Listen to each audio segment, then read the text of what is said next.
Judiciary का अपना एक अलग डोमेन होता है।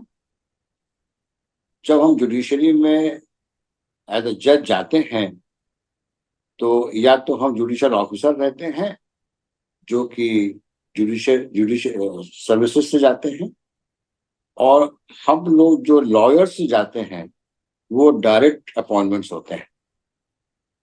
सभी जजेस जो डायरेक्टली अपॉइंट होते हैं उनका एक एडवोकेट का बैकग्राउंड होता है, उनकी अपनी एरिया ऑफ प्रैक्टिस होती है, और उनके चॉइसेस होते हैं regarding their lifestyle and professional life.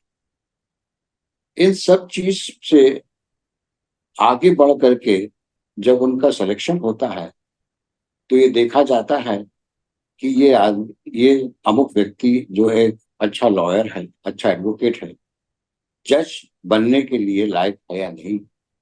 जिसको हम लोग कॉलेजियम सिस्टम बोलते हैं, वो कॉलेजियम दो सीनियर मोस्ट जजेस और चीफ जस्टिस बैठ के कॉलेजियम फॉर्म करते हैं, और फिर इंडिविजुअल्स जो एलिजिबल होते हैं उनके रिकमेंडेशंस करने के पहले कई एस्पेक्ट्स उनके असेस किए जाते हैं, whether he is befitting to become a high court जज और नॉट।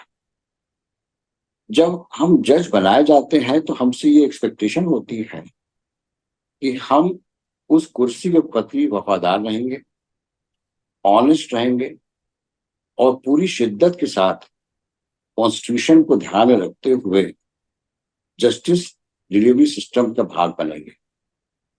ये एक बहुत बड़ा ट्रस्ट ऑफ फेथ एक जज के ऊपर रिपोज किया जाता है, ताकि जब जज बनने के बाद अपनी सारी पुरानी एक्टिविटीज को दिमाग में एक कोने में रख करके एक जज के नाते इम्पार्शियल तरीके से संविधान की कसौटी में फैसला दे और लोगों को न्याय दे।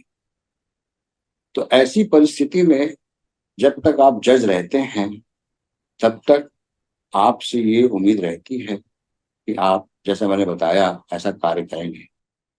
जी। लेकिन एक बार जज की पोजीशन से रिटायर होने के बाद आप पुनः एक नागरिक के रूप में अपना जीवन व्यतीत करते हैं। या तो आप हम्म। वकालत करते हैं, या आप किसी सोशल एक्टिविटीज में जाते हैं, या जो भी एरिया आपके चॉइस का है उसमें जाकर के आप अपना काम करते हैं। तो एक बार जज का ऑफिस छोड़ने के बाद हम सभी लोग जो रिटायर होते हैं वो एक स्वतंत्र नागरिक के रूप में जीवन व्यतीत करते हैं, और हमको पूरा हम्म। अधिकार है कि हम अपने उस जीवन को किस रूप में ढालें और किस क्षेत्र में अपना जीवन आगे ले जाए। इसलिए बिल्कुल ये सर। कहना कि आप जज बनने के बाद पॉलिटिक्स कैसे कर रहे हैं, यहाँ संभवतः आप मिक्स ये करते हैं कि जज पॉलिटिक्स में ज्वाइन कर रहा है। ऐसा नहीं है। जज या तो रिजाइन करके या रिटायर होकर के अगर पॉलिटिक्स ज्वाइन करता है तो उसमें मेरे मत में किसी प्रकार का कोई भ्रम नहीं होना चाहिए कि जज पॉलिटिक्स ज्वाइन कर रहा है।